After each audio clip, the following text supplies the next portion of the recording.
नमस्कार मित्रों।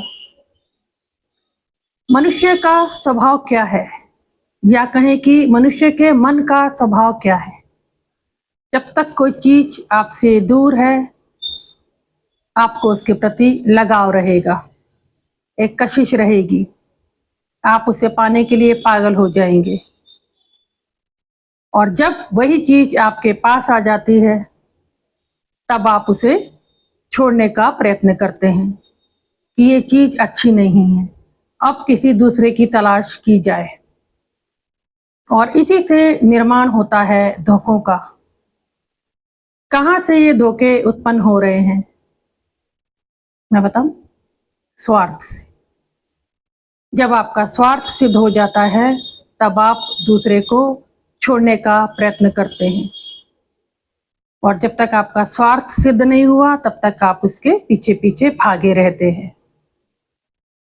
तो जरूरत है समझने की हमें अपने मन को। मन कितना परिवर्तनशील है, पल पल कैसे बदलता है, इसको समझने के लिए हमें बैठना होगा। हमें दूसरे का तो दिखाई दे जाता है, लेकिन अपना दिखाई नहीं देता कि हमारा मन कितना दुष्ट है, कितना परिवर्तनशील है। और ये कब दिखाई देगा, इसका होश कब आएगा? जब हम नियमित बैठने का अभ्यास करेंगे, तो हमारी पूरी दृष्टि स्वयं हमारे पर आने लगती है, और तब हमें अपने ही अवगुणों का पता चलता है।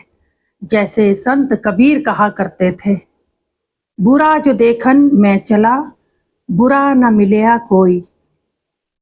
जो मन देखा आपना, मुझसे बुरा न कोई। ये बिल्कुल सत्य है कि हम सभी बुरे हैं, और हम उंगली सदा दूसरे पर उठाए हुए हैं। और बुरा क्या है? बुरा है हमारा मन। मैं मन को भी बुरा नहीं कहती, मन को मित्र बना ले, बैठें तो आपको अपना मन बच्चे जैसा दिखाई देने लगेगा कि मेरा मन क्या क्या मांगता है। एक झुंझुना, दूसरा झुंझुना, डमरू, पता नहीं क्या क्या खिलौने मांगता है।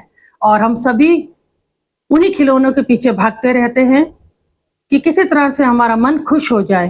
लेकिन मन को खुश करने के लिए, मन को भरने के लिए इतनी चीजों की आवश्यकता कभी नहीं होती। अगर होती तो प्राचीन में जितने भी हमारे संत हुए हैं, जिन्होंने 2 वक्त की रोटी खाकर, एक चावल का दाना खाकर भी साधना की है, माना भोग किया, लेकिन ऐसे निरंतर मन को प्रसन्न करने के लिए इतने आयोजन करने की आवश्यकता नहीं होती। इसका होश हमें तब आता है जब हम स्वयं के साथ बैठने का अभ्यास करते हैं। तब हमें अपना मन, अपना शरीर, अपनी वासनाएं, अपनी इच्छाएं, अपनी दुष्ट प्रवृत्ति सब कुछ दिखाई देने लगता है पिक्चर की भांति। तो क्या हम सबको अपनी पिक्चर नहीं देखनी चाहिए? जवाब दीजिए। क्या हम इसके हकदार नहीं हैं कि हम बैठकर अपनी ही फिल्म को देखें जिसे हम पिक्चराइज करते हैं? तो ये सब संभव होगा बैठने से। इसीलिए मैं बैठने पर जोर देती हूँ। जो मित्र भी रेगुलर बैठते हैं, उन्हें अपना मन, अपना तन, अपनी वासनाएं सब नजर आती हैं। और जब ये सब नजर आने लगती हैं, तो मन के दुख भी विदा होने लगते हैं। करके देखें 3 महीने, और मुझे बताएं कि आपकी फिल्म कैसी है। जय हो।